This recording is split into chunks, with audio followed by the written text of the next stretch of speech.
안녕하세요. 예, 오늘 나갈 차례가 163페이지입니다. 맞죠? 163페이지에 등기부 양식 나갈 차례인데 지난주에 등기 소하고 등기관까지 간단히 봤고요. 오늘은 등기부 양식을 배우십니다.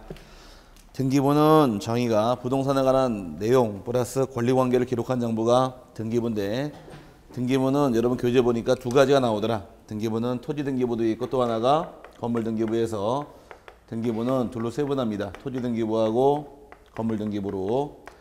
이게 두 가지가 등기법상 등기부에 속하게 되어 있지만 반대로 밑에 오른쪽 칸에 보니까 특별법상 등기부에서 임목등기부, 선박등기부, 공장재단 등기부, 광업재단 나와 있는데 우리 시험에 나오는 건 아닙니다. 나오는 건 토지하고 건물밖에 안 물어보고 하나 물어나 보자고요. 거기에 임목이란 말 나왔죠? 임목이 뭘까? 나무는 어떤 나무? 그럼 어떤 나무나 공중에 떠 있어요? 자, 임목이라는 것은 등기가 된 나무를 임목이라고 불러요. 살아있는 나무도 등기를 할 수가 있습니다. 왜 농사 짓는 사람들이 영농자금 대출 받는다는 말 들어본 적 있어요? 네, 그럼 영농자금 빌려서 농사 짓는 다음에 가을에 돈을 갚게 되어 있는데 이 나무라는 것은 1년 심어서 목재가 되는 게 아니기 때문에 몇십 년을 키워야 될 거 아니에요. 들어가는 비용에 대해서 대출을 받아올 수가 있습니다. 그렇게 대출을 받자면 은행에서 전화권 등기하겠네요. 네, 그럴 경우 등기부가 있어야지만 전화권 등기할 테니까 살아있는 나무지만 등기부를 개설할 수가 있고 등기가 된 나무를 임목이라고 부르는 거예요. 임목. 네. 그 다음에 이제 선박등기부는 아마 세법 공부할 때 선박도 20톤 이상부터 등기할 수 있다고 배울 텐데 우리 시험에 나오는 거 아니니까 간단히 그냥 토지 건물만 이해하시면 되고 건물 등기부 편성 방법의 경우는 토지나 건물의 경우 기본적으로 우리 앞서 배울 당시에 토지는 하나의 필지별로 등기를 하더라. 건물은 한동 건물 단위로 등기를 하게 됩니다. 마찬가지로 하나의 필지는 한동 건물 단위로 등기를 두는 것이 원칙이고 편성 방법은 물적 편성주의가 원칙이 되는 것이 여기 등기부 편성하는 예입니다. 물적이냐 인적이냐 그 기준 실익은 이제 등기부 등본은 하나씩 가져오셨어요? 정말로? 네. 등기부 등본 딱 보니까 안 띄워왔죠? 네, 찍어왔어요. 나중에 등기부 등본 딱 보니까 가져오신 분 제일 먼저 나온 것이 누가 주인인가 소유권자가 먼저 나오나요? 아니면은 소유권 이외가 먼저 나오나요? 등기부를 딱 열어봤더니만은 제일 먼저 나오는 사항이 소유권자가 먼저 나왔어요? 소유권 이외자가 먼저 나왔어요? 지금 보고 계신 분. 솔직히 거짓말하지 말고. 표지부가 나와 있죠? 소유권도 아니고 소유권 이외도 아니잖아요. 그럼 등기부 양식 제일 먼저 보니까 어떤 부동산이고 부동산 내역이 나올 겁니다. 근데 제일 먼저 나온 사항이 무엇이냐가 그 나라의 입법 이해가 되는 거예요. 처음 나온 거에 부동산이 먼저 나와 있게 되면 물적 편성이라고 부르는 것이고 제일 먼저 열어봤더니 권리자 이름 사람이 나오더라. 이때는 인적이라는 말 쓰는 겁니다. 그럼 우리나라는 뭐가 먼저 나왔더라? 물적이 되겠죠. 그래서 부동산은 먼저 나오기 때문에 물적 편성주의로 해서 하나의 필지는 한동 건물 단위로 등기부를 작성하게 되고 인적을 쓰는 나라가 프랑스예요. 프랑스의 경우는 사람 이름 중심으로 등기부를 편제합니다. 우리나라의 경우도 이 인적으로 따라가는 경우 하나 있었는데 옛날에 전화번호부.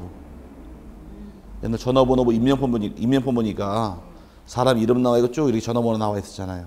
그렇게 편성하게 되면 인적이지만 우리나라는 인적이 아니라 물적이 되어서 편제를 하게 되어 있는데 등기부의 기본 구성은 하나의 등기부는 세 부분으로 나누게 됩니다. 표제부가 나오게 되고 그 다음에 갑구가 나오게 되고 을구를 기재해서 기재하는 것이 기재란이에요.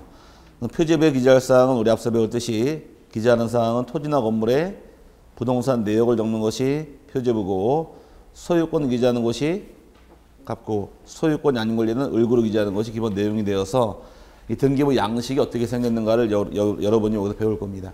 표제부에 기재할 사항은 부동산 표시 기재하게 되어 있고 갑구의 경우는 소유권 기재하는 것, 그 다음에 을구는 소유권 이외 권리를 기재해라. 그렇게 표지부 양식은 어떻게 칸이 구성이 되는가에 대해서 토지 등기부하고 건물 등기부 양식이 다릅니다. 그러면 교재 보니까 우리 책 들어가서 밑에 등기부 내용에서 첫 번째 나와 있는 것이 고유번호란 말이 나옵니다. 찾았어요? 고유번호의 경우는 등기부 양식 가지고 계신 분 지금 다시 보시는데 우측 상단에 고유번호라고 14자리 숫자 나온 게 있을 겁니다. 그건 토지의 소재와 지번을 코드화해서 바꿔놓은 것이 고유번호인데 그 고유번호 전산 입력을 위해서 붙여놓은 번호예요. 그거는 컴퓨터에 입력할 당시에는 서울특별시 노원구 치는 게 아니라 그 번호만 두들깁니다. 그럼 등기부 나오게끔 해서 전산 입력을 위해서 만든 번호가 고유번호고 옛날 등기부는 없다가 전산 등기부부터 고유번호가 생겨서 14자리 번호가 나올 겁니다. 4개, 4개, 6개가 있죠. 어느 자리가. 여기 등기법은 14자리가 되어서 표시하는 것이 고유번호의 내용이 되고요. 뭔지 확인했고 그 다음에 두 번째가 표제부에서 토지등기부랑 건물이 나눠지게 됩니다. 토지등기부에 기재할 사항은 제일 먼저 나온 것이 먼저 표시번호란이나 칸이 나와요. 표시번호란이 있고 그 다음에 접수란이 만들어집니다. 또 나오는 것이 소재하고 지번란이 있고 그 다음에 지목란이 있고 면적란이 있더라. 찾으셨어요?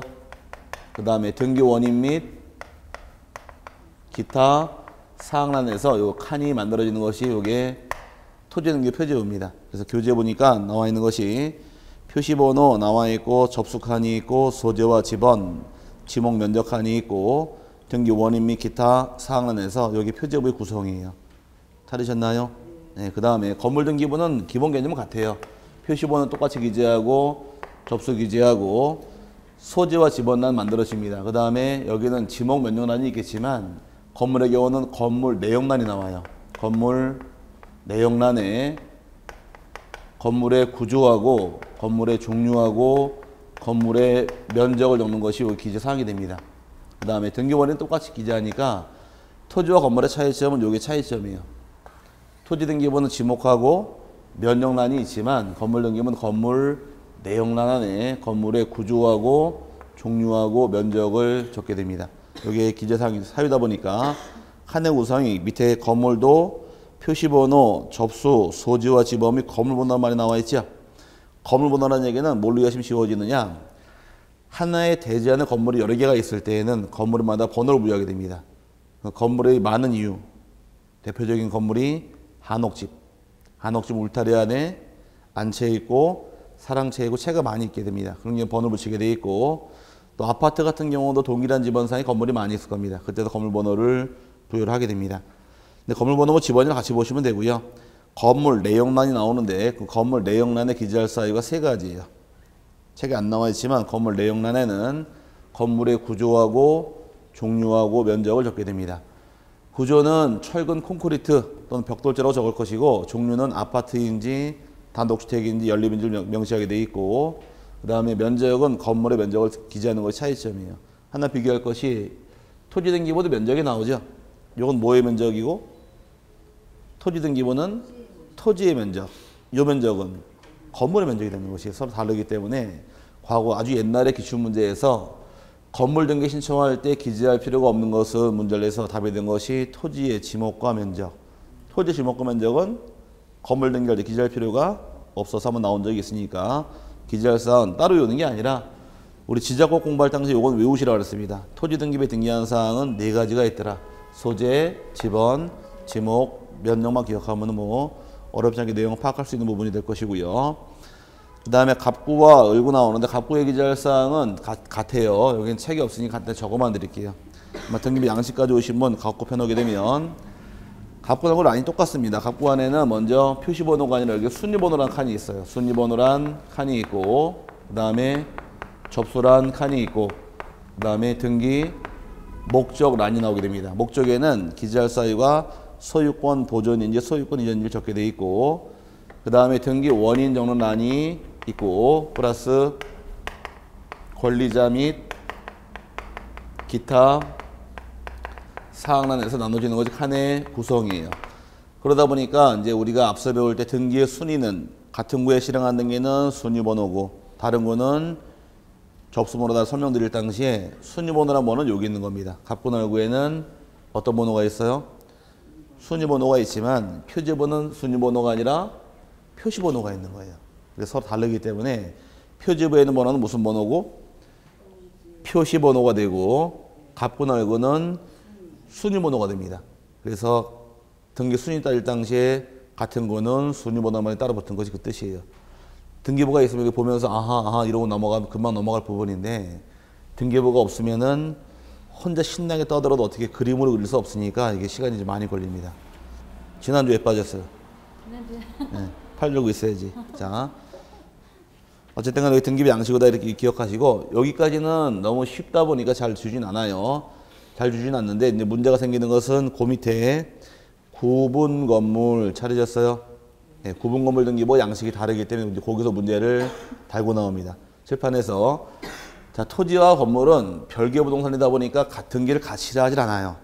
토지에 관한 내용은 어디 등기하시고 말 그대로 토지 등기부, 건물은 건물 등기부가 되겠죠.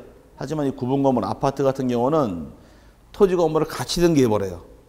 그러다 보니 논점이 생겨서 문제 출제하는 부분은 이걸 내면 다 맞춰버리니까 이걸 안 주고 구분 건물을 문제를 내게 됩니다.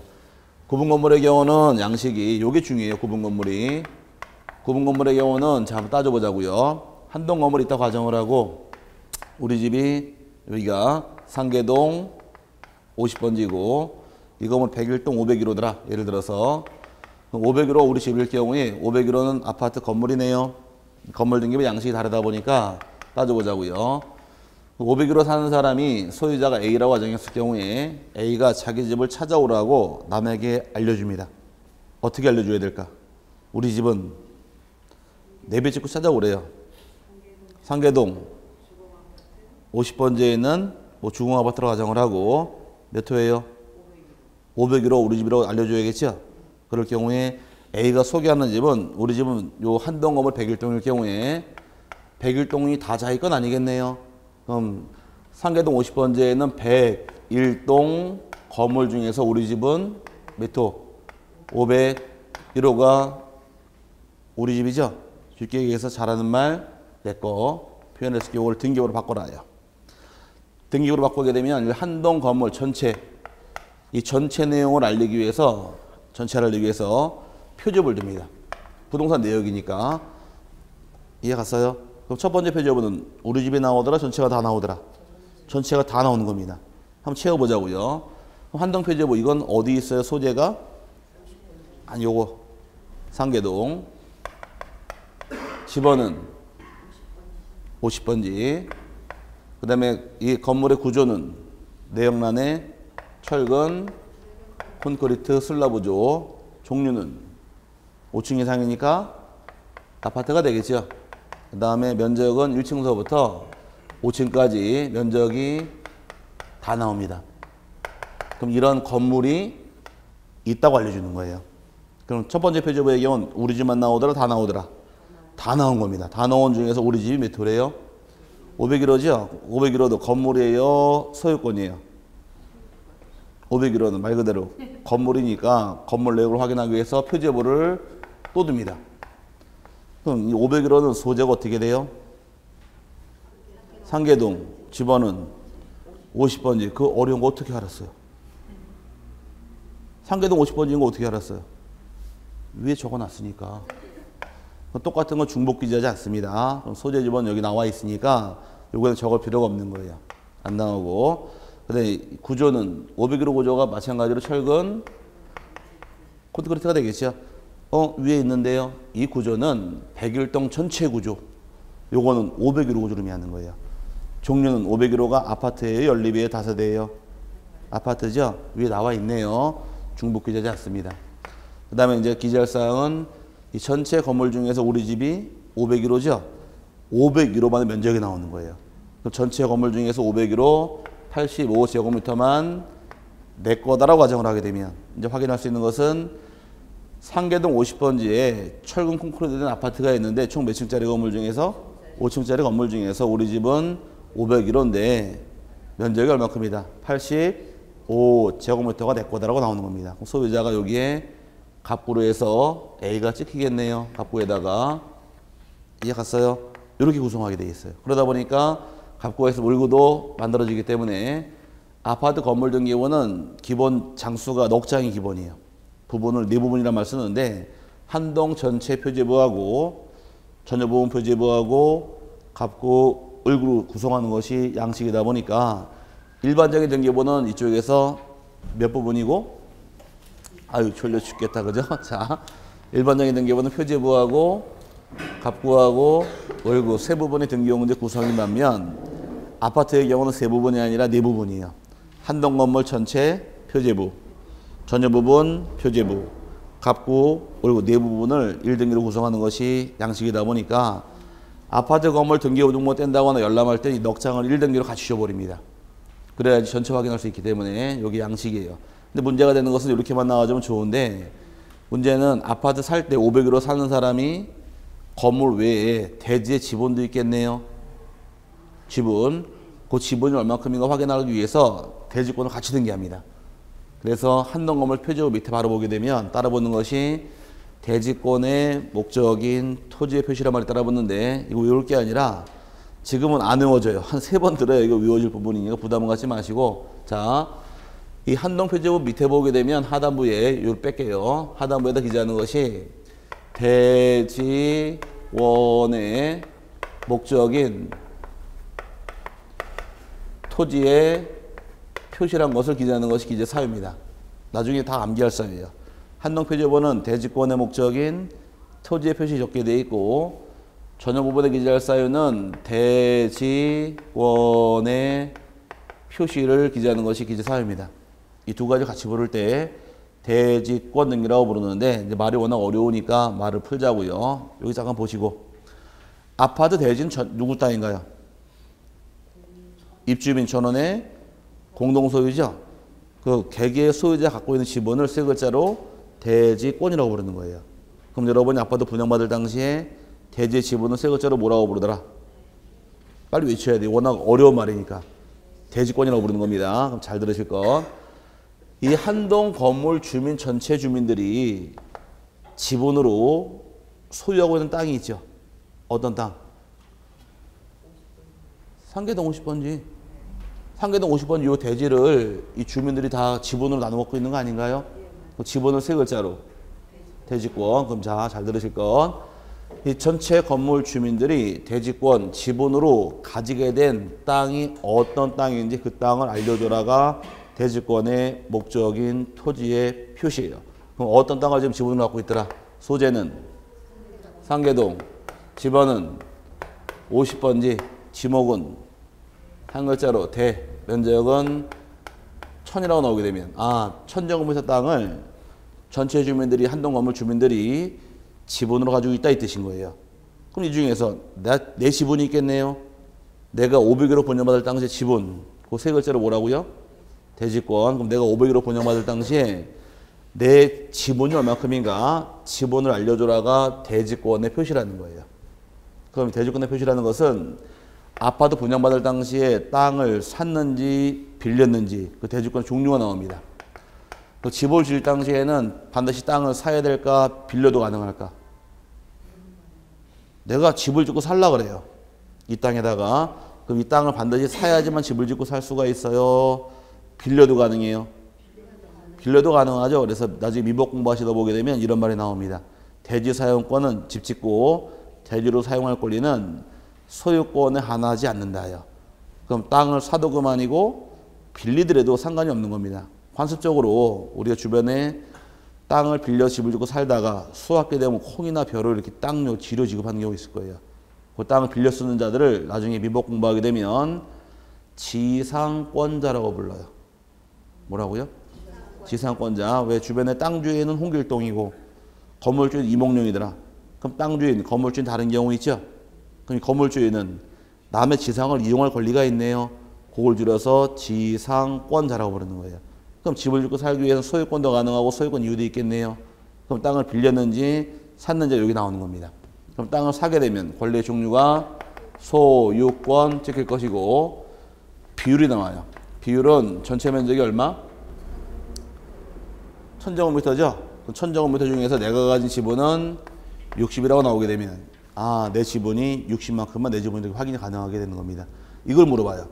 그 한동 건물 표지부에 등기할 사항이 무엇이냐 해서 대지권의 목적인 토지의 표시를 등기하더라. 그 다음에 전여부분은 대지권의 표시를 등기해서 이 두 개를 자꾸 바꿔치기 했던 것이 기출 문제예요.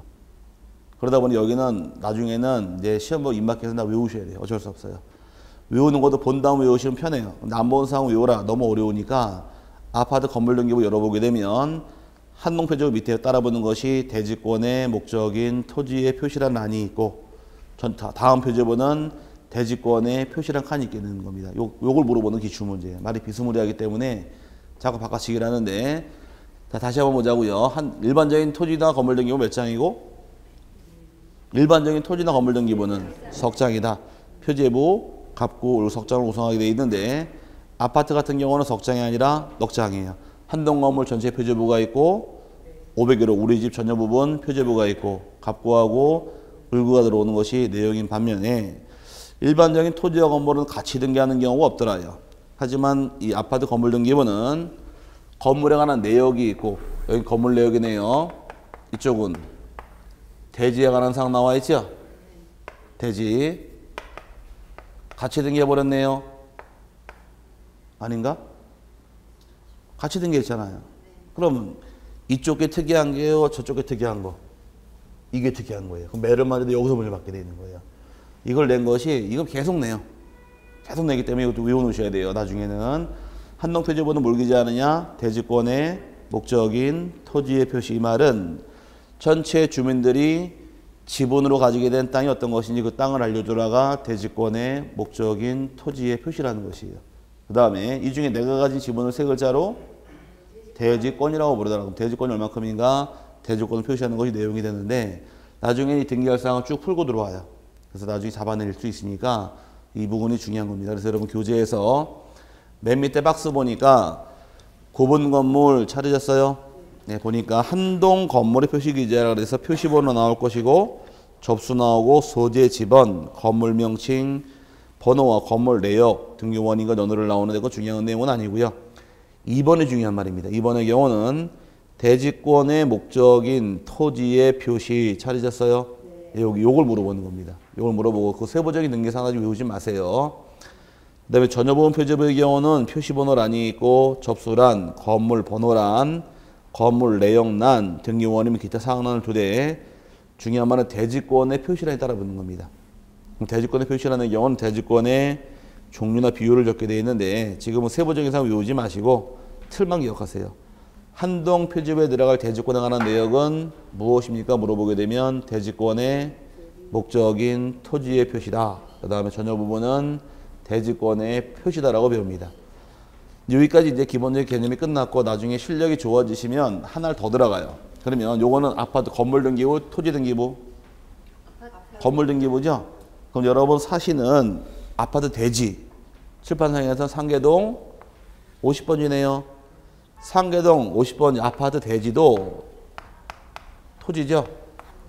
등기부가 있을까 없을까? 여러분 사시는 아파트 대지 아파트 사시나요? 네, 아파트 사세요? 네, 사시는 대지 등기부가 있을까 없을까? 토지 아니 같이 받은 게 있지만 건물 등기부잖아요. 아까 건물을 설명드린 거고 토지가 따로 존재하잖아 지금. 상계동 50번지. 그럼 상계동 50번지가 토지 등기부가 있을까 없을까?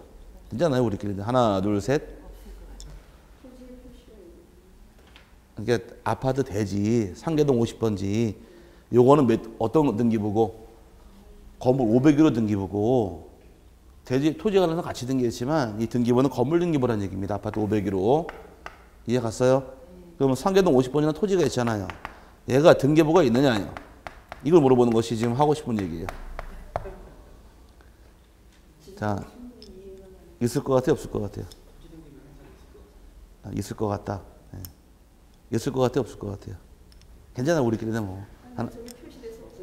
자, 없을 것 같다. 이거 실화입니다. 실화. 15회 때 강의를 하는데 안양에서 강의를 하는데 참 잊어먹지도 않아요. 여자분 한 분이 정말 어떻게 표현할까 배둘러 헤매 이만해 여자분이. 학원에 이렇게 상담실에 가만히 쉬고 있는데 여자분이 딱 오시더니만은 학원에 등록을 하시더라고요. 얼굴을 딱 보니까 이 느낌이라는 게 있거든요. 아, 이분은 공부를 하신 분 같아. 상담을 막 하는데 학원 돌아가는 생리나 섭리를 다 알고 계세요. 패턴을 다 알고 계시길래 아니야, 제가 옆에 있다가 가만히 보다가 상담으로 수강료를 내고 끊더라고요. 제가 조용히 가가지고 혹시 공부하셨나요? 물어봤더니만은 처음 한대요. 아무리 봐도 아닌 것 같은데 냄새가 좀 나는데. 그래서 어쨌든 간에 안 했다 그래서 두고 봅시다. 그래서 수업 시간에 그때가 저 6월 마지막 강의 할 때 거의 뭐 이론 끝날 때쯤 됐는데 오셔가지고 처음 한다 그러시길래 그 학원 입장에서는 처음 하시면 1차만 하시라고 시간이 부족하니까 그래도 다 하시겠대. 그래가지고 아무리 봐도 공부하신 것 같아가지고서 여기 나갈 때 끝부분 나갈 당시에 제가 물어봤어요. 자, 아파트 토지 똑같이 물어봤어요. 등기부 있나요? 물어봤더니만은 다른 분들은 없을 것 같기도 하고 그래서 근데 그분 혼자만 있습니다 그러더라고. 근데 실력이 나오더라. 토지는 등기할 때 한 해 필지 단위로 등기한다고 제가 설명을 드렸습니다. 맞죠? 건물은 한 동 단위고. 그럼 지금 칠판에다 보고 계시면 상계동 50번지 1필지인가요? 물어봤어요. 1필지인가요? 네, 어떻게 알았어요? 1필지인 사실을.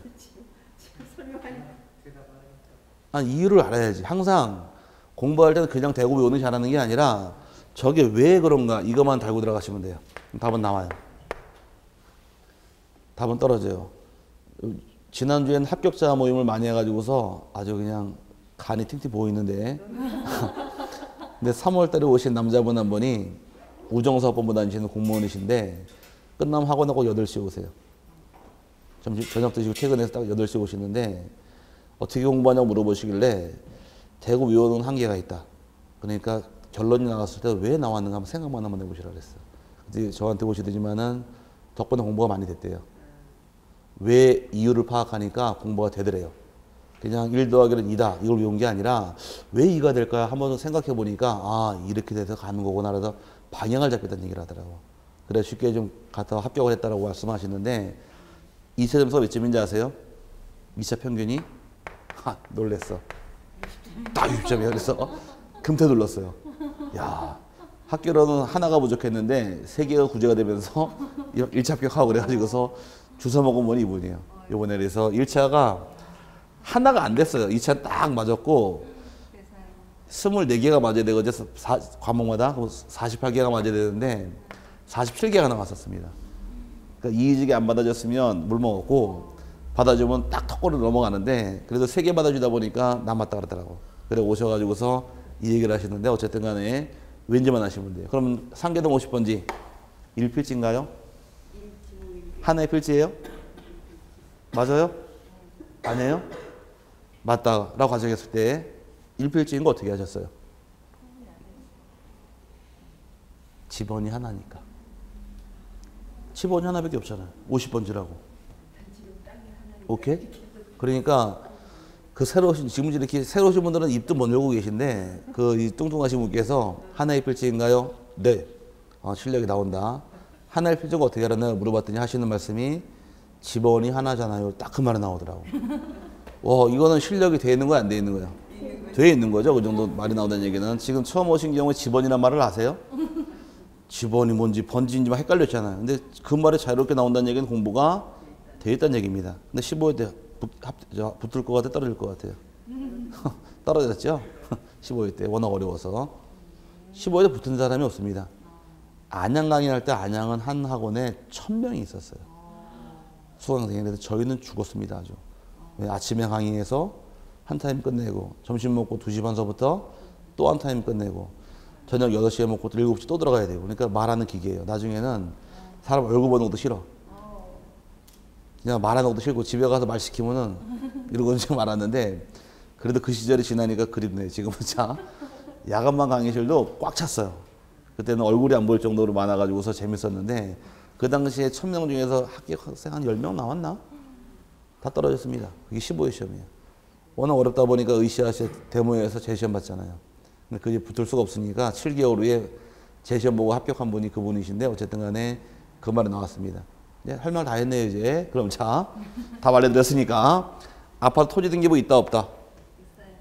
다시 해야 돼 이거 처음부터. 자, 등기부 있다는 얘기입니다. 일반 등기와 똑같이 석장의 등기부가 있는데 문제는 우리가 등기를 아파트 사고 팔을 당시에는 건물에만 등기하게 돼 있어요. 건물만 등기하면 효과는 토지까지 미쳐버리다 보니까 아파트 사고 팔을 당시에 토지는 따로 등기할 필요가 없는 거예요. 그래서 법적으로 아파트 건물에 등기를 하게 되면 효과는 대지까지 미치게 돼 있습니다. 여러분이 미치지 마시고 어디까지 미친다고요? 토지까지 미치다 보니까 아파트 사고 팔을 할 때 어디만 등기하면 돼요? 아파트 건물만 등기하는 거지 토지는 등기할 필요가 없다는 거죠. 하지만 토지 등기부도 존재합니다. 여기에 등기할 사항이 또 하나가 있어요. 여기까지 갈 때는 아직 아니니까 이 정도만 세분하시길 바라고요. 토지 등기부에도 대지권 등기 끝나게 되면 이 토지는 팔아먹을 수 있는 땅 없는 땅? 못 팔아먹죠. 아파트 대지니까 묶어놓기 위해서 이 토지는 아파트 대지라는 뜻을 적어주는 거예요. 그럼 나중에 토지 등기부를 딱 열어봤을 때 대지권이라고 써있게 되면 요거는 단독주택 대지가 아니라 집합건물 대지다라고 알 수 있기 때문에 거래하지 못하고 묶어놓기 위해서 등기관에 적는 난이 있습니다. 아직 거기까지 갈 때는 아니니까 여기까지만 세분하시고 넘어가시되 중요한 건 이게 중요한 말이에요. 이건 누구나 다 알 내용이니까 이거 달고 들어옵니다. 한농표지부에 등기할 사항은 대지권의 목적인 토지의 표시, 전용 부분은 대지권의 표시를 기재하는 것이 이게 등기부 기재의 특이한 점이다 보니까 내는 건 여기를 내게 돼 있어요. 나중에 이건 2번 나옵니다. 여기서 양식 한번 간단히 배우시고 나중에 이제 저 끝에 가서 집합건물이 따로 또 있어요. 그때 또 나오니까 그때 가서 들으시면 2번 듣게 되니까 그때 가면 알게 될 겁니다. 여기까지가 등기부 양식인데 가능한 한 어디 위주로 봐놓고 넘어가시느냐, 구분 건물 위주로 보시면 한 문제 출제할 때 맞춥니다. 24회 때 기출한 적이 있고요. 그 다음에 넘어가시게 되면 이제 장부의 관리 및 공개, 장부의 공개는 안 나오니까 이 부분은 안 보셔도 됩니다. 수업 나갈 때도 문제 풀 때는 간단히 봐드리지 지켜요. 안 보셔도 되고 넘어가서 등기 절차 총론 페이지 166페이지 이 부분이 등기법의 하이라이트 가장 어려운 데입니다. 가장 어렵다는 얘기는 여길 잡아놔야지만 다른 데가 공부가 돼요. 여길 못 잡아놓게 되면 다른 데 가서 계속 헤매기만 합니다. 등기법의 총론 파트가 나오는 것은 강론에 응용해야 되니까 어려운 부분이에요. 등기사무가 어떻게 개시가 되느냐 그 파트인데 지금까지 배운 것은 등기 종류 배웠죠. 어떤 등기가 있다 종류를 배웠고 이 등기사무 처리하는 것이 어디예요? 등기소 배웠고 또 등기사무를 담당하는 공무원을 등기관이라고 배웠고 등기부 양식 배웠네 지금. 그 다음에 실제로 등기를 하러 가는 거예요 이제.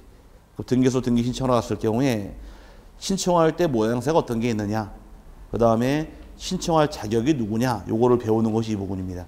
또 등기 신청을 말로 해요, 서류로 해요? 서류 내야 되죠. 그 서류를 누가 내야 되느냐, 그걸 쭉 타고 들어가는 겁니다. 아주 쉬운 사례로 매매계약을 체결한 경우에 매도인이 있고 매수인이 있더라. 매도인은 집에 등기필증 있나요? 등기권리증? 매도인. 여러분 집에 장롱 서랍에 등기권리증 있지 않아요? 갖고 계시죠? 그 집을 저에게 팔게 되면 저는 매수인이고 여러분이 매도인이네요. 그럼 여러분은 집에 등기권리증이 있어요? 아직 있죠. 없어요? 새 살아요? 자, 장롱 서랍에 등기권리증 있잖아요. 등기필증, 집문서. 그 집을 가지고 계시다가 그 집을 저에게 파는 겁니다. 그럼 여러분이 매도인, 제가 매수인이죠? 그럼 여러분은 집에 있는 등기권리증을 등기소에 제출을 해야 돼요. 내가 집주인이고 확인하기 위해서. 하지만 저는 등기권리증이 있다 없다? 매수인은 아직 없잖아요. 그럼 등기권리증은 누가 내야 돼요? 매도인이 내야 돼? 매수인이 내야 돼? 매도인이 내는 겁니다. 또 인감증명서도 내야 돼요. 누가? 매도인이 내야 하는 거예요. 주민등록등본은 둘 다 내게 돼 있어요. 이걸 다 하나씩 배우는 게 여기예요. 그럼 어떤 서류를 누가 왜 언제 내는가 그거를 하나씩 분석을 잘 해놓게 되면 뒤에 가도 쉽고, 하나하나 서류 분석이 안 돼 있으면 맨날 그 말이 그 말 같고 저 말이 저 말 같아요. 이 부분이 그래서 어려운 데예요. 이건 저는 쉬운데 하나하나 분석만 하시면 되게 쉬워요. 오히려 여기만 잡으면은 등기법 잡았단 말이 나옵니다. 이 부분이 어려워서 힘든 거예요. 어렵다는 얘기는 문제를 많이 내는 곳이에요. 등기사무 신청이란 말이 나오는데 등기사무 개시입니다. 등기사무가 개시될 경우 어떻게 개시할 것이냐 해서 등기사무의 개시의 원칙은 신청 또는 촉탁을 원칙으로 하게 되고 예외 규정은 등기관에 직권 등기가 있고 법원 명령의 등기로 세 번 하는 것이 이게 등기의 신청 개시의 모양새가 됩니다. 원칙은 신청과 촉탁이 원칙이란 말이 나와 있고 직권하고 명령이 예외 규정인데 신청과 촉탁의 차이점은 기본 개념은 똑같아요. 둘 다 신청하는 개념이지만 누구냐에 따라 나눈 것이 신청이냐 촉탁이냐 차이점이 생기는 겁니다. 책은 이제 순서로 쭉 써 있을 테니까 하나씩 봐드릴게요. 일반 사인들이 등기 신청할 때를 등기를 말 그대로 신청했다 그럽니다. 그럼 여러분 제가 등기 신청했을 경우는 뭐라고 불러요? 등기를 신청했단 말을 쓰는 것이고 또 등기 신청인이 일반 사인이 아니라 관공서가 등기를 신청하게 되면 이때는 촉탁이라고 부릅니다. 그럼 신청하는 자가 누구냐에 따라서 나눈 것이 신청과 촉탁의 차이점이에요. 우리 같은 일반 사인이 등기 신청할 때를 말 그대로 등기를 신청했다고 부르는 것이고 신청이라는 행위는 일반 사인들이 관공서에게 어떤 행위를 요청할 때가 신청이라고 부르는 거예요. 그러다 보니까 등기는 어디다 신청했어요? 등기소니까 등기 신청 이렇게 표현하는 것이고 등기부 등본도 발급을 신청했다 그래요. 건축호가 신청. 왜? 일반 사인이 누굴 상대하니까? 관공서 상대하기 때문에 신청이라는 말 쓴 것이고 또 촉탁이란 말은 등기란 말을 썼으니 촉탁이란 말을 썼겠지만 촉탁의 정확한 표현은 관공서끼리 업무를 주고받을 때를 촉탁이라고 부르는 겁니다. 단 등기니까 등기소가 요청받기 때문에 등기를 촉탁했다고 말 쓰는 것이고 촉탁의 범위는 넓어요. 근데 어쨌든 신청인이 일반 사인의 경우는 뭐라고 부르고 신청, 관공서의 경우는 촉탁 그럽니다. 그 다음에 예외적으로 등기관이 직권으로 등기하는 경우도 있고 법원 명령 등기도 있는데 중요한 것은 얘가 중요한 거예요. 직권 등기가 시험에 잘 나옵니다. 그러다 보니 여러분 교재에서 등기 신청할 때 밑에 원칙 예외 나눠져 있죠. 당사자가 신청하는 것이 원칙이며 관공서 촉탁도 원칙이더라. 하지만 예외 규정은 등기관 직권 등기가 있고 법원에 명령 등기가 있더라요. 그걸 하나씩 보시면서 풀고 가는데 밑에 신청주의에서 또 나온 것이 원칙은 공동 신청이 있고 예외 규정이 단독 신청, 제3자 신청, 대리인 신청 나눠지게 됩니다. 이건 뭐 다 뒤에 배울 부분 중요한 건 아니고요. 그 다음에 또 제3자가 할 경우에도 대위 신청할 때 구분 건물도 대위 신청할 수 있고 채권도 대위 신청, 신탁 등기 신청, 상속인 등기 많이 나오는데 다 배울 거니까 손대지 않으셔도 돼요. 지금은 큰 원칙은 신청과 촉탁이 원칙이고 예외 규정은 직권과 명령이 있더라. 그래서 중요한 것은 오른쪽에 직권이 중요한데 직권 쪽에서 중요한 것은 직권, 소유권, 보존 등기 맨 꼭대기 처음 나온 거 찾으셨어요? 그거하고 내려와서 네 번째 칸에 말소 등기 그 두 개가 주로 나옵니다. 나머지는 이제 수업 공부하면 대부분 다 외워질 부분인데 지금 나가는 이 파트는 뒤에 배울 사항을 다 앞에 묶어놓은 거예요. 그러다 보니까 뒤에 배우시면서 다 알게 될 부분이니까 지금 외워봐야 아무 쓸모 없으니까 중요한 거 4개만 설명을 드릴게요. 2개만. 자, 직권으로 소유권 보존 등기할 때 직권 등기 첫 번째인데 미등기 부동산에 대해서 직권으로 소유권 보존 등기하는 경우가 있더라요. 미등기에 대해서. 그 밑에 읽어보니까 첫 번째가 뭐라고 나와 있느냐. 미등기 부동산에 처분 제한 등기 촉탁시란 말 나와 있고 미등기 부동산에 임차권 등기 명령 제도에 의한 임차권 등기 촉탁시란 말 나온 게 있을 겁니다. 여기서 문제가 21에 22에 24에 3번 나왔어요. 근데 미등기 부동산이 있다는 가정하에 이 주택의 소유권자가 갑인데 이 주택이 미등기입니다. 미등기 주택이 있는데 미등기 주택에 대해서 법원으로부터 촉탁이 들어옵니다. 법원이 처분제한 등기로서 가압류 등기를 촉탁을 했다거나 처분검증 가처분 등기 그 다음에 경매개시 등기하고 주택 또는 상가 마찬가지예요. 임차권 등기 해달라고 법원이 촉탁을 한 경우에 촉탁은 누가 신청하는 건가요? 관공서죠. 그럼 법원이 관공서니까 등기를 촉탁했다고 부르는 겁니다. 그럼 예를 들어 보자고. 여러분이 제 채권자예요. 오케이? 돈을 빌려 가셨는데 돈을 갚아요, 안 갚아요? 사람 어떻게 보시면 이렇게 기분 나쁘게 자. 안 갚을 수가 있는 거지. 자. 그럼 제가 돈을 안 갚게 됐는데 안 갚았다요. 근데 가만히 보니까 저는 미등기 주택이 새로 지은 주택이 있어요. 이 주택을 가압류하고 싶더라요. 근데 등기부가 있대요, 없대? 제 주택이 지금 없죠. 미등기 주택에 대해서 여러분이 가압류하려고 마음을 먹은 거예요. 근데 법원에다가 이제 가압류는 여러분이 등기소 신청하는 게 아니라 가압류는 법원에 요청하는 겁니다. 어디다 신청을 하고요? 채권자가 법원에 가압류 신청을 하는 거예요. 그럼 법원에 가압류 요청으로 들어온 경우에 가압류 할지 말지를 결정을 해서 법원이 가압류 하겠다고 결정 떨어지는 순간 촉탁 들어가는 겁니다. 그럼 내가 채권자 가압류하는 게 아니라 가압류 어디다 신청하게 되면 법원에 신청을 했을 때 법원에서 가압류 결정을 해주는 거예요. 그럼 가압류 할까 말까 빨리 결정할까 천천히 결정할까? 천천히 결정하다 보면 집 팔아버리면 가압류 못하잖아요. 가압류 빨리 결정해줘요. 신청 들어오면 48시간 내에 결정 떨어져요.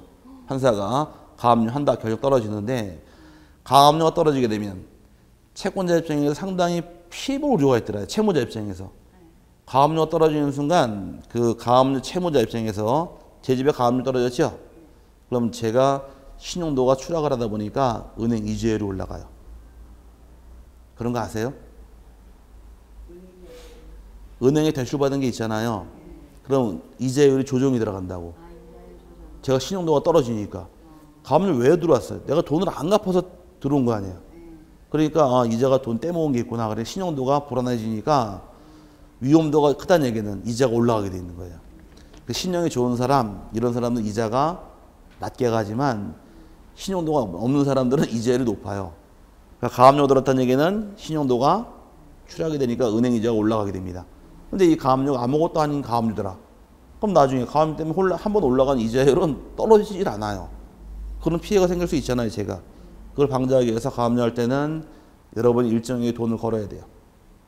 그 피해 보상을 위해서.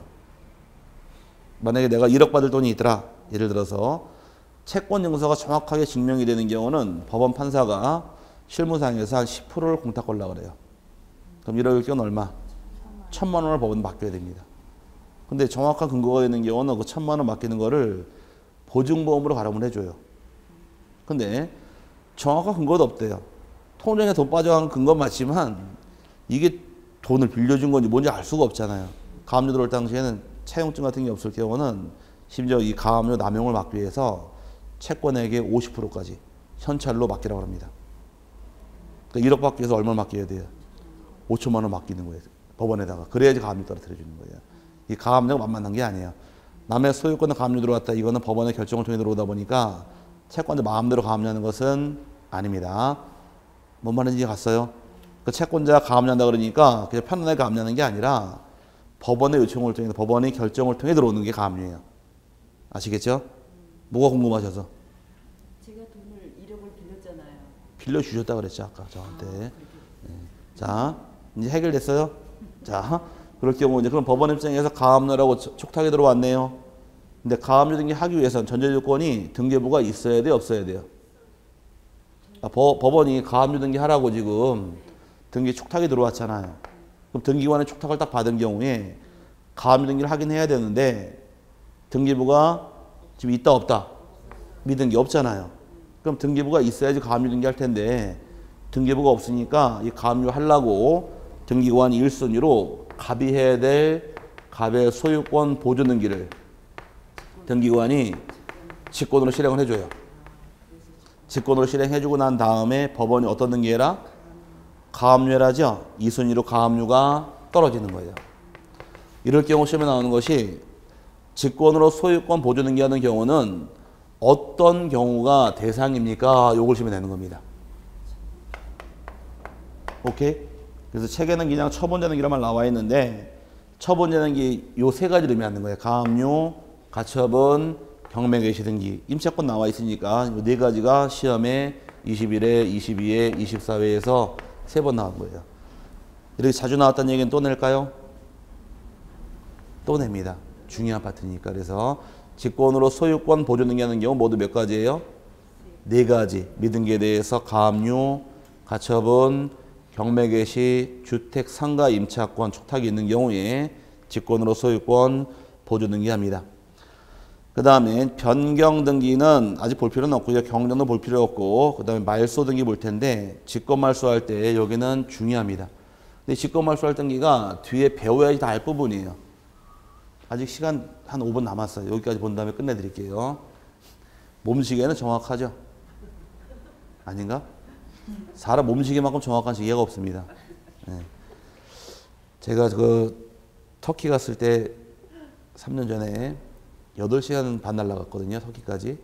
이스탄불 공항 딱 내리니까 원래 시간으로는 밤이 돼야 돼요. 한 10시가 넘었는데 시차 때문에 거기는 한 5시밖에 안 된 것 같아. 그래가지고서 혼나잖아요. 몸은 되게 막 뭐랄까 눈도 침침하고 막 그런데 그 가이드가 하는 말이 이제 새벽 2시면 다 깰 거래요. 아무리 피곤해 죽겠어도 새벽 2시면 다 일어날 테니까 한번 그래도 푹 주무시래요. 그래서 에이 설마 이 피곤해 죽겠는데 2시에 일어날까 그러고선 그 시장 구경하고서 호텔 들어와서 딱 잠을 잤는데 2시에 딱 떠가지고서 와 말짱말짱해요. 이게 나만 그런 게 아니라 일행들 다 그랬더라고. 이 몸시계가 우리 시계로 낮에 맞춰져 있고 깜깜한 새벽일지언정 이 시차 때문에 새벽에 일어나가지고서 한 3, 4일 고생했는데 다른 분들은 이틀 만에 딱 끝냈어요. 이틀만 시차 이기는 방법은 술을 취하게 먹으면 돼. 그러니까 술 취하게 먹었는데 뻗어버리니까 그냥 잘 자고 일어나면서 시차가 바뀌더라고요. 그래서 하나의 방법이긴 한데 어쨌든 간에 말소 등기할 때가 중요해서 몇 개만 봐드릴게요. 아직 다 볼 건 아니니까. 직권 말소한다는 얘기는 1번, 2번 구기가 참 중요합니다. 1번이 뭐가 나와 있느냐. 관할 위반 등기가 나와 있고 두 번째가 사건이 등기할 사항이 아닌 때 해당하는 등기란 말 나올 거예요.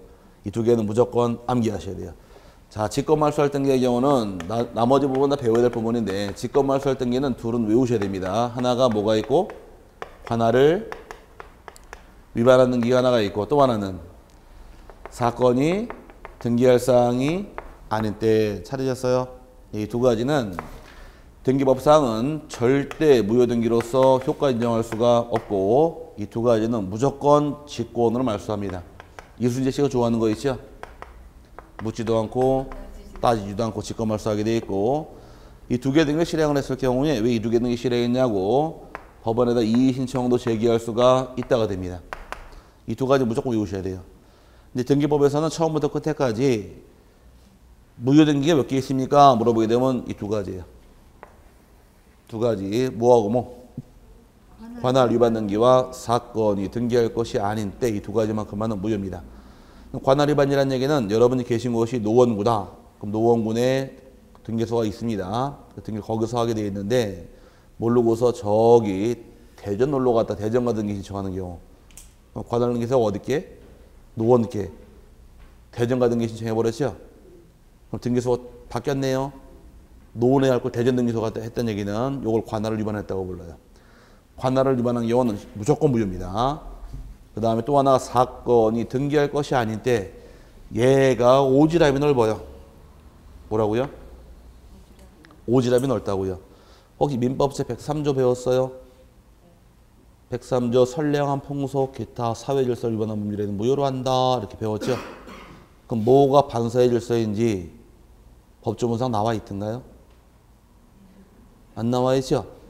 그건 뭐 사회통념상 판례나 뭐 객관적인 사실로서 못한다고 또 규정되어 있는 것 뿐이지 그건 일반 조항이라고 불러요. 왜 반사의 질서행위가 나열이 안 되어 있을까? 너무 많아서 담을 수가 없는 거예요. 오케이? 그럼 어떤 게 사건에 등기할 것이 아닌 때냐? 너무너무 많아요. 너무 많다 보니까 통상적으로 객관적으로 이거 등기할 수 없다라고 배운 것들이 나올 겁니다. 앞으로 우리가 그동안 배웠던 것이 등기하는 권리 중에서 유치권 등기할 수 있다고 배웠어요? 없다고 배웠죠? 점유권 등기할 수 없더라. 이런 것들이 등기된 경우가 사건에 등기할 것이 아니더라 말 쓰는 겁니다. 바다 등기할 수 있을까? 안 되죠. 터널 안 됩니다. 계단 안 돼. 이런 것들이 다 등기할 수 없는 것들. 이런 걸 등기했을 때 사건은 등기할 것이 아니더라 말 쓰는 거예요. 근데 앞으로 이건 등기가 안 됩니다. 이런 건 등기를 허용하지 않습니다. 이런 굉장히 많이 배워요. 이런 것들이 전부 다 통틀어서 사건이 등기할 것이 아닌 때라고 배우니까 이 두 개가 중요한 거예요. 이 두 개는 외워놓으셔야 돼요. 지금 당장 외우세요. 몇 개는 무조건 직권말소다. 두 개 뭐하고 뭐 관할 위반과 사건이 등기할 것이 아닌 때 해당하는 경우는 이거는 등기법 처음부터 끝날 때까지 매일 나옵니다. 매일 나오기 때문에 외워놓으시면 편하고 안 외우시면 다음 주에 또 외워야 돼. 그게 싫으면 그 다음 주에 또 외워야 돼요. 12월 내내 외우라고 강조를 해요. 한 번은 외우게 될 테니까 미리 외워놓으시면 신상에 유익합니다. 나머지 부분의 경우는 뒤에 배워야 될 부분이니까 아직 외우지 마시고요. 여기까지만 간단히 보시고 그 다음에 내려와서 법원 명령 등기란 말이 나오는데 명령 등기는 두 개만 체크하세요. 3번하고 4번. 1번, 2번은 중요한 거 아니고 3, 4번이 중요한 겁니다. 맨 밑에 거. 맨 밑에 거. 왜 넘어갔어? 넘기지 마시고. 맨 밑에 거. 3번이 뭐가 나왔어요? 가등기 명령. 4번이 도교등기 명령 나와 있죠? 그게 우리 시험에 나오는 겁니다. 명령은 법원에서 명령을 해요. 법원에서 명령을 하는데 자, 한번 따져보자고요. 등기관이 여러분이 등기 신청하러 갔어요. 신청을 하러 갔더니만은 등기관 입장에서 여러분에게 처분을 하는데 상당히 기분 나쁘더라요. 분명히 난 등기할 사유라고 생각을 하고서 서류 다 꾸려왔더니만은 등기관이 각하를 해요. 왜 각하합니까? 그러니까 오늘 퇴근 시간 다 돼서. 열받아요? 안 받아요? 열받죠? 또 어저께인가? 술 많이 취해가지고 애 턱구매가 잘못 꺼내가지고 또 난리 났더라고요. 의사 하나가. 술이 완전히 꼬부라져가지고서 응급실에서 치료한다고 와가지고 턱을 잘못 꼬매놔가지고서 10명의 목이 날라갔더라고, 오늘 의사들이. 어쨌든 그랬다고 뭐 의사 못하는 건 아니에요. 다시 가서 하긴 하겠지만 어쨌든 간에 그런 경우가 있더라고. 부당한 처분을 내가 당했어요, 등기소에서. 부당한 처분을 당했을 경우는 누구한테 일러야 될까? 등기관이 행한 처분이니까 등기관에게 일러라, 법원에가 일러라. 법원을 내는 거예요. 그럼 등기소에서 당한 처분이 기분 나쁘니까 등기소에 이의 신청하는 게 아니라 지방법원에다가 이의를 신청을 합니다. 그럼 이의를 결정을 해줘야 돼요. 결정을 해줘야 되는데 여러분이 신청한 등기가 등기가 안 돼서 기분 나빠서 이의 신청 들어온 경우에 이의가 들어왔다고 해서 등기사무가 정지되는 것이 아닙니다. 등기사무 계속이 진행이 돼요. 여러분이 신청한 등기가 우리 강의실에 대해 신청 들어온 등기가 있는데 그 등기를 안 해주고 다른 걸 먼저 실행해 버리게 되면 순서가 바뀌어 버리죠. 순위가 밀려버리니까 그걸 방지하기 위해서 일단 이의 신청 시에 법원이 가등기를 명령해라. 먼저 아니면 이의가 있다는 취재 등기를 실행하라고 등기관에게 명령할 수 있다는 거, 이게 우리 시험에 나오는 명령한 등기입니다. 이거에는 안 물어보니까 아직은 세부적인 사항 외우지 마세요. 뒤에 배우면 알게 될 부분이니까 그냥 명령은 딱 한 번 나오는데 이의 신청할 때만 한번 나온다 이렇게 이해하시고, 실제로 시험에 중요한 것은 요 직권 등기예요. 직권 등기 박스가 중요하긴 한데 뒤에 배울 사항이 다 몰려 있다 보니까 아직은 외우지 마시고 그 직권 말소할 사유 중에서 두 개만큼만은 기억하시라 그랬어요. 뭐하고 뭐? 직권 말소할 등기 요거 두 가지. 관할이 받는 등기하고 사건이 등기할 것이 아닌 때 그 두 가지는 절대 무효입니다. 앞으로 등기법상 무효 몇 개 있나요? 물어보게 되면 무효는 항상 두 개만 넣으셔야 돼요. 아시겠죠? 이거는 1년 내내 써먹을 말이니까 기억 좀 해놓고 넘어가시고, 잠깐 쉬신 다음에 다음 페이지 보시게 되면 단독 신청할 등기란 말이 나오는데 단독 신청 등기 보도록 할게요. 보신 다음에 또 쉰 다음에 다시 또 보겠습니다.